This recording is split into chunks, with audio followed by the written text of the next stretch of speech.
We begin with the stunning arrest today of Andrew Mountbatten Windsor. We have late word that Andrew has been released after spending most of the day in police custody. Police in Britain arrested the former prince this morning in connection with accusations that he shared confidential information with Jeffrey Epstein while serving as a British trade envoy. Now, for years, Andrew has been embroiled in scandal for his association with the late sex offender, and he was stripped of his royal titles last year.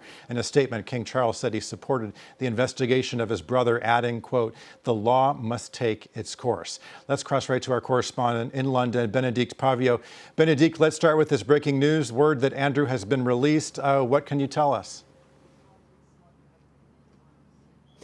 Yes, Andrew Mountbatten Windsor arrested this morning around local time 8 a.m. In his new residence, a private residence of the King on the Sandringham estate, has now been released. He's left police custody following this arrest this morning on suspicion of misconduct in public office. The former prince was photographed reclining in the back of a black Range Rover which came to collect him, leaving Aylsham police station, and that was soon after we spoke, so soon after 1900 GMT. Thames Valley Police have issued a statement. They provide this update following this arrest this morning and now release. The force says Thames Valley Police is able to provide this update in relation to an investigation into the offence of misconduct in public office.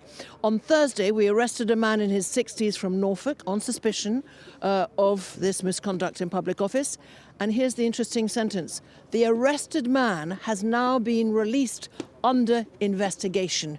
We can also confirm that our searches in Norfolk have now concluded. That means that the current home search is over, but we can also, it's understood that police searches in Berkshire are still underway. Now, that is the former home on a royal estate, and that is near Windsor. And of course, we know that Andrew lived there for over 20 years and he was rushed out at night under cover of darkness, very much instructed to by the king, his older brother. And I think that was very much to try and get away from the attention of the media. Because what has been happening is that this scandal of the Epstein files, this release of the last tranche, particularly of emails by the DOJ, the American Department of Justice, has been completely overshadowing the work done day in, day out by the king, by the queen, by the heir to the throne, Prince William, by his wife, Catherine, and others. So Thames Valley Police have told us this evening in this statement they will not be making any further statements at this time. So he's left under investigation, presumably wanting to go back to his current home on that Sandringham estate after a bruising, I would imagine, 11 hours. Police cell, probably had his DNA taken, probably had his mugshot taken, a photo, and may have been fingerprinted like any other person who would be arrested in those circumstances. He is not above the law, as indeed Keir Starmer, the UK Prime Minister, had mentioned earlier today. I'm not sure you can answer this, Bénédicte, but what should we read into this? The fact that he's been released and the possibility that he could still face charges in this case? Oh, he could very much still face charges.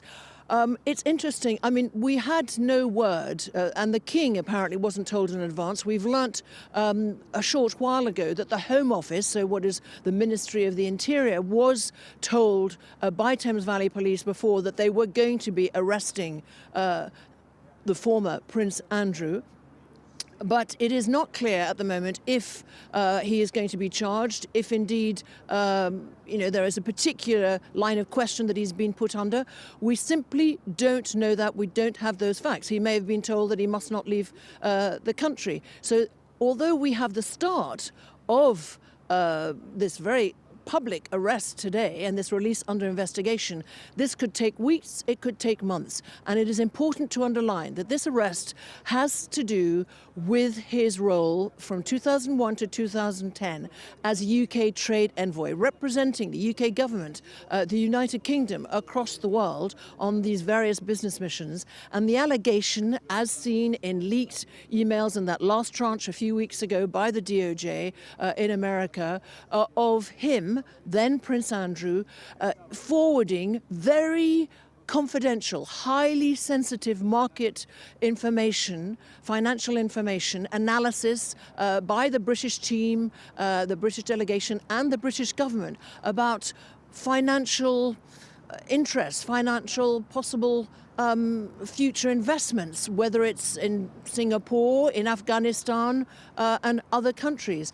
And this is a complete breach of trust, since being UK trade envoy, you are held in a very high position, and therefore you have very confidential government documents that are forwarded to you. They are not meant to be forwarded to anybody else outside government, and the allegation is that he sent those to the convicted sexual, now dead, paedophile Jeffrey Epstein. So for the moment, this arrest is not directly linked at all to the multiple allegations that he, then Prince Andrew, had any encounters, sexual or other, with Virginia Giuffre, his main accuser, or indeed any other trafficked girls by the same Jeffrey Epstein. Very embarrassing, very grave. We have no idea where this is leading, and this is totally unprecedented and embarrassing, uncomfortable for the monarchy and indeed for the country.